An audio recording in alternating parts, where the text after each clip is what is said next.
Bonjour à tous, on se retrouve pour une nouvelle vidéo sur JFX. Alors le but du jeu ici, ça va être faire une série de trois tutos pour créer notre première application JFX de A à Z. On va partir de ce qui est généré à partir de l'archétype comme l'avait montré Fred dans une précédente vidéo.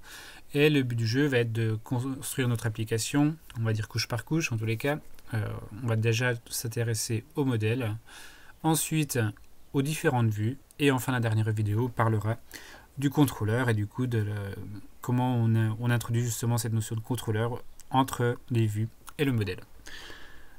Donc une fois que vous créez votre projet avec l'archétype, comme vu dans la vidéo de Fred, vous obtenez cette application par défaut qui est complètement générée automatiquement. Vous pouvez la run sans aucun problème. Mais du coup, nous, on va un peu dégager tout ceci. On va juste garder ce qui nous intéresse. Le reste, c'est pas très intéressant. Tout d'abord, on va commencer à réorganiser notre code. Alors pour ceci, on va créer 3 packages. Donc on va avoir effectivement vue.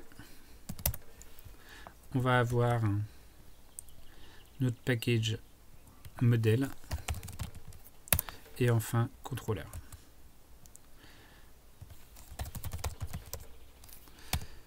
Voilà. On aura notre application app que l'on va garder. Par contre, le reste, on va dégager. Ça ne nous intéresse plus. On va garder les FXML pour le moment, même si après ils vont disparaître, on va les modifier en tous les cas. Donc aujourd'hui, le premier focus que l'on va faire, c'est sur notre modèle. Le but du jeu ici va être de faire une application qui nous permettra de créer des utilisateurs et ensuite de pouvoir lister ces utilisateurs et récupérer éventuellement un utilisateur par son identifiant. Donc il faut créer notre modèle qui aura cette tâche-là. On va déjà partir sur une interface dans laquelle on va lister justement les différentes fonctionnalités que l'on attend. Donc on va appeler ça façade. Hop, voici. Ici, nous aurons besoin d'une première méthode créer personne qui va nous prendre en paramètre un nom de personne, un prénom, un login et un password.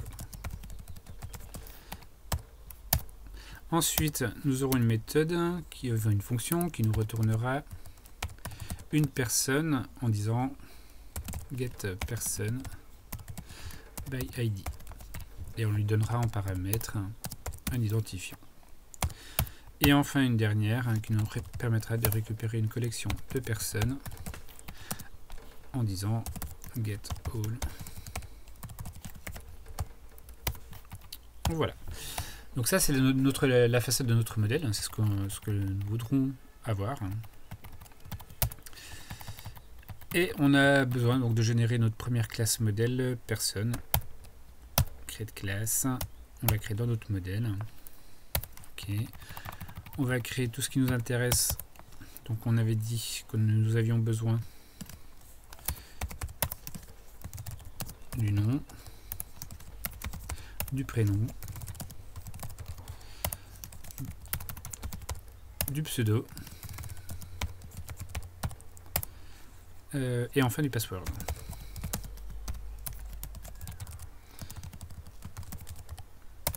Mais on va ajouter à ceci un identifiant.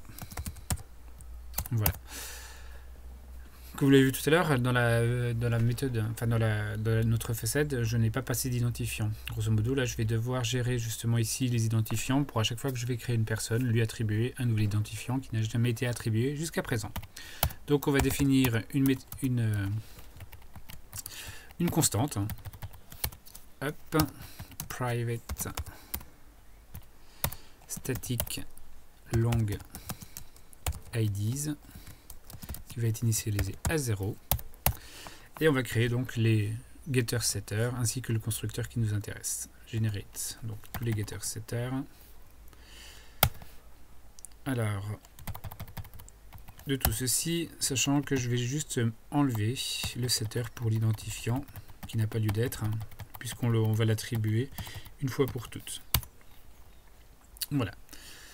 Ensuite, on va créer notre premier constructeur. Enfin, notre seul constructeur en général, en réalité.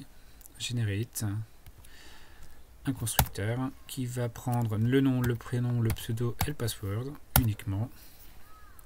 Et au moment où on va créer cet objet, on va lui dire simplement que l'identifiant sera IDS++. De cette façon-là, à chaque fois qu'on va créer une personne, on va incrémenter cet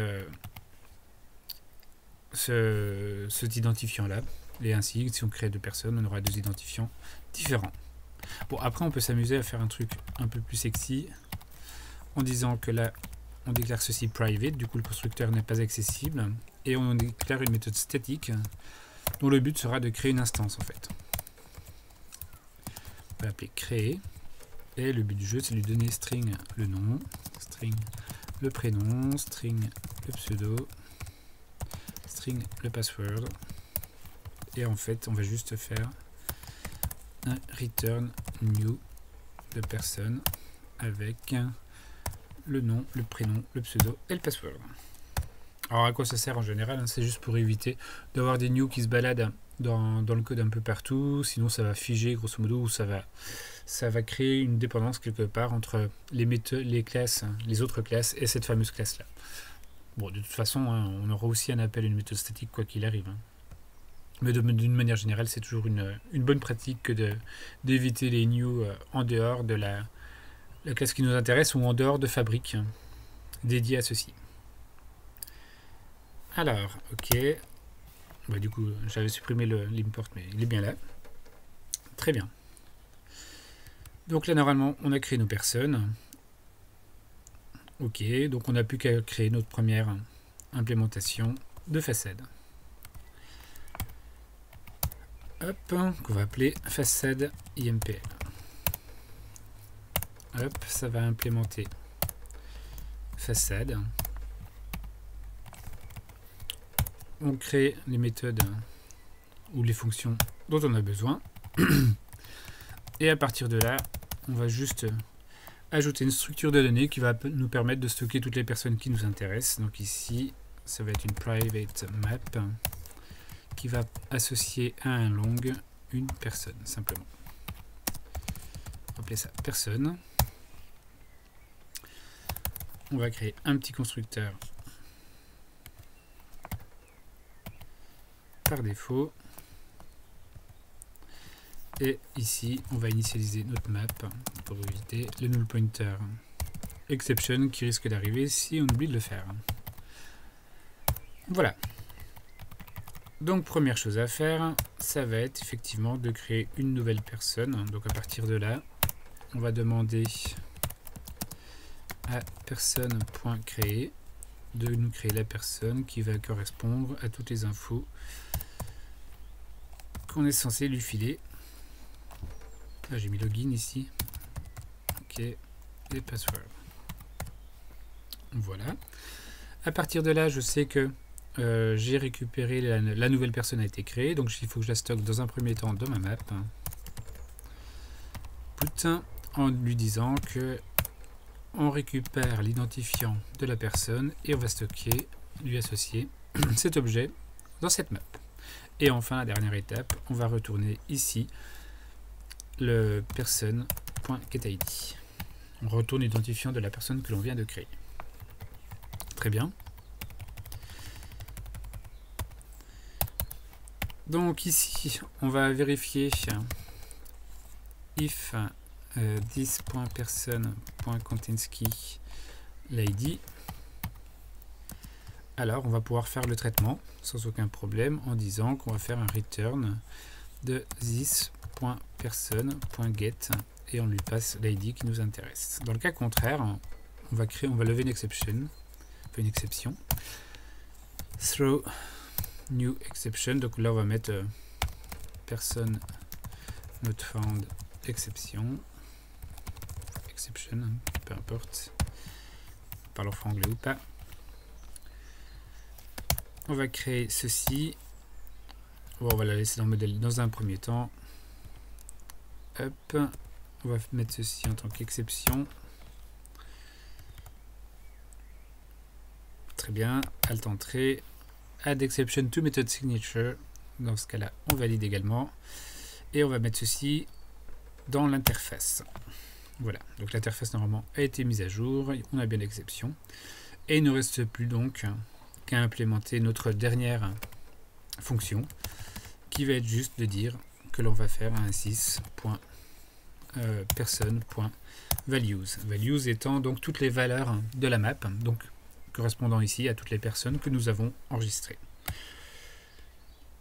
Donc voilà, nous avons fait notre première étape ici en créant notre couche modèle dans laquelle nous avons donc une façade qui nous permettra de créer une personne, de récupérer une personne à partir de son identifiant et de lever une exception si on ne la trouve pas, et de récupérer toutes les personnes que nous avons enregistrées au préalable.